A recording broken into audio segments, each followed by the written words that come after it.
Very good morning to all NSS volunteers. I am Dr. SHAJI, Program Coordinator, National Service Scheme, University of Kerala. I feel it very happy to see that the National Service Scheme units of Srinarayana College, Chembaranthi is organizing an intercollegiate quiz program on the theme of National Service Scheme during this lockdown period.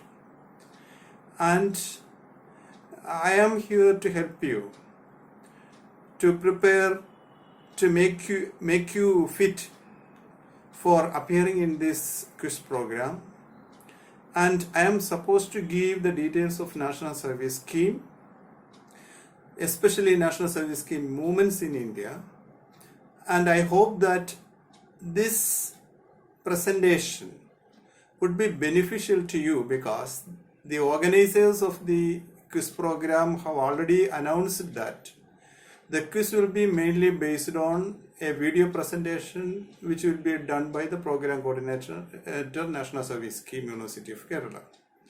So, I wish all success to all NSS volunteers. Please, you may listen carefully the lecture, the presentation which I am going to give you, which would be beneficial to you all. I wish all success to all the NSS volunteers. And first of all, when we speak about the National Service Scheme movement in India, the first important area that we must touch is the historical background of the National Service Scheme movement in India. National Service Scheme, which is known as NSS, is a central sector scheme of the Government of India. It is functioning under the Ministry of Youth Affairs and Sports. Now, Sri Kiran Rijiju is the Minister in charge of the Youth Affairs and Sports, Government of India. Actually, National Service Scheme was popularly known as NSS, which was launched in the Mahatma Gandhi centenary year in 1969. As we all know, Mahatma Gandhi was the father of our nation. He was very instrumental in the attainment of independence for India. And it was his concept of Sarvodaya and trusteeship which compelled the Government of India to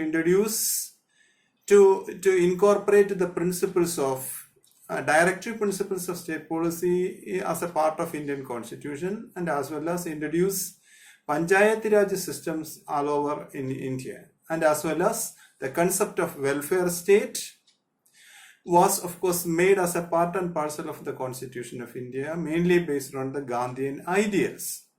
It was in the memory of Mahatma Gandhi, the father of our nation, that National Service Scheme has been founded in the year 1969. It was the University Grants Commission, headed by Dr. Radhakrishnan, that recommended the introduction of National Service Scheme in the academic institutions on a voluntary basis for the first time.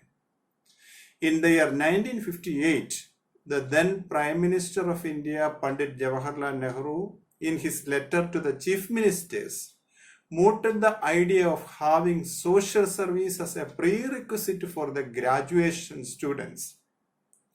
National Service Scheme was a scheme committee, a committee which has been appointed by the Government of India when Jawaharlal Nehru was the Prime Minister, and this committee was headed by Dr. C.D. Deshmukh, and this committee has been appointed on 28th August 1959 to make concrete suggestions on the way in which National Service Scheme, a voluntary organization, a service organization would be established if it is found necessary.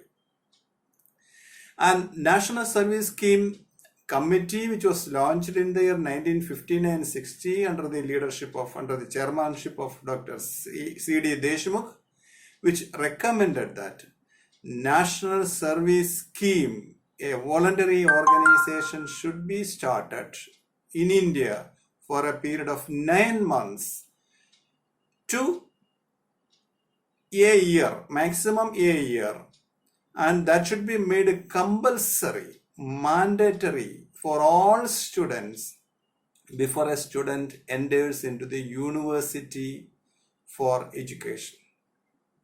But in the year 1960, at the instance of the government of India, Professor K.G. Sayuddin, another notable personality, has been of course appointed as a member of the committee for studying about the National Service Scheme viabilities, and this his studied the National Service Scheme program for the implementation of universities and colleges in India, and it recommended that after studying very carefully the National Service Scheme movements all over the world by Professor K.G. Sayuddin, he recommended through a report which has been submitted in the year 1961, and it recommended that National Service Scheme should be introduced in universities and colleges for a minimum period of 12 weeks on a voluntary basis. So the basic differences of the committee reports of Dr. C.D. Deshmukh and Professor K.G. Sayuddin was that while C.D. Deshmukh recommended that it should be, of course, a compulsory movement, Professor K.G. Sayuddin recommended that it must not be a compulsory movement, it would be a voluntary movement. And the Education Committee headed by Dr. D.S. Kothari recommended that students at all stages of education should be associated with some form of social services. This was taken into account by the state education ministers during their conference, which was held in the year 1969.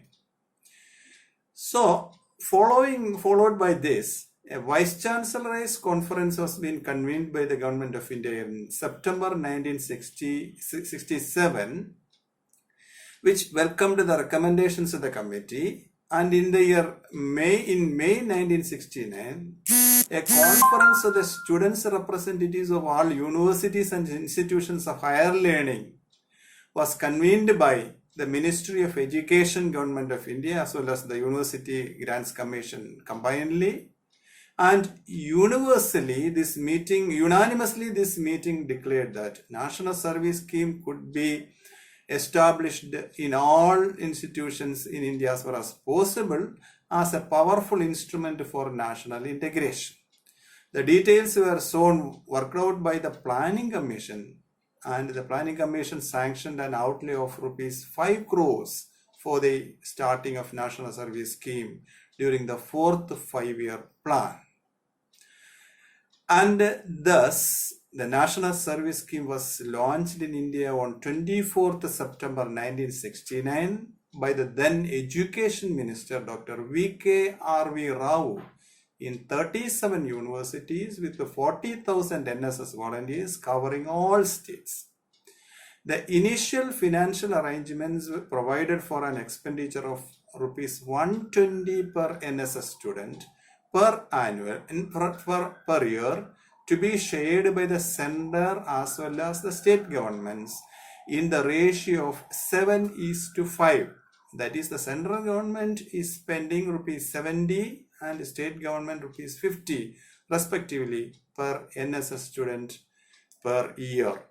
That is this brief history of the emergence of National Service Scheme. So now we are supposed to get the details about the aims and objectives of the National Service Scheme. The main or overall objective of the National Service Scheme is the development of personality of the volunteers through community service. In addition to this objective, there are several other objectives, and the prominent among them being to understand the community in which a volunteer is working, to understand themselves in relation to their community, to identify the needs and problems of the community and involve them in problems solving process, to develop among themselves a sense of social and civic responsibility, to utilize their knowledge in finding practical solutions to individual and community problems, to develop competence required for group living and sharing of responsibilities, to gain skills in mobilizing the community participation, to acquire leadership qualities and democratic attitudes, to develop capacity to meet the emergencies and natural disasters. And these are the major objectives that NSS is, of course, stipulating. So we have to know about the symbol of NSS. The symbol of National Service Scheme has been based on the giant Rath wheel of the world famous Koinarak Sun Temple of Orissa, which is attributed to King Narasimhadeva I of the Eastern Ganga dynasty. These giant wheels of Sun Temple portrays the cycles of creation, preservation and release and signify the movement in life across time and space. The design of the symbol, a simplified form of the sun chariot wheel, primarily depicts the movements. The wheel signifies the progressive cycle of life, and it stands for the continuity as well as change and implies continuous striving of NSS for social transformation and enlistment. The Koinarak wheel in the NSS badge is having 8 bars, signifying 24 hours of a day, reminding the wearer to be ready for the service of the nation round the clock, that is for 24 hours. A red color in the badge signifies energy and spirit displayed by the NSS volunteers. The blue color signifies cosmos, of which the NSS is a tiny part, ready to contribute its share for the welfare of the mankind. And we should have an idea about some of the NSS camps that are available, which would be very much beneficial to the students, NSS volunteers, to prosper themselves. National Integration Camp, or NIC, is a major national level camp which is organized every year, and the duration of each camp is 7 days with day and night boarding and lodging facilities. Each camp involves 200 NSS volunteers to undertake the scheduled activities.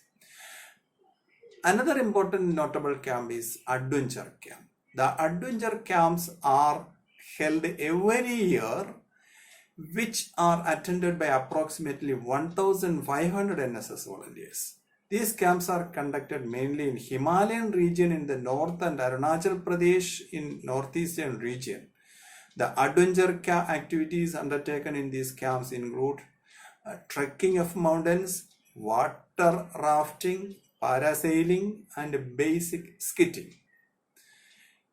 Republic Day was another important event as far as NSS was concerned. NSS volunteers can participate in the National Republic Day parades. The first Republic Day parade camp of National Service Scheme volunteers was held in the year 1988.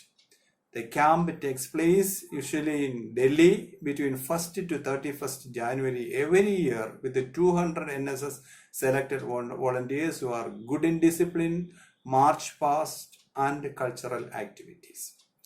Another important event was National Youth Festival, which is being organized every year from 12th to 16th January by the Government of India, and about 1,500 volunteers are participating during the National Youth Festivals.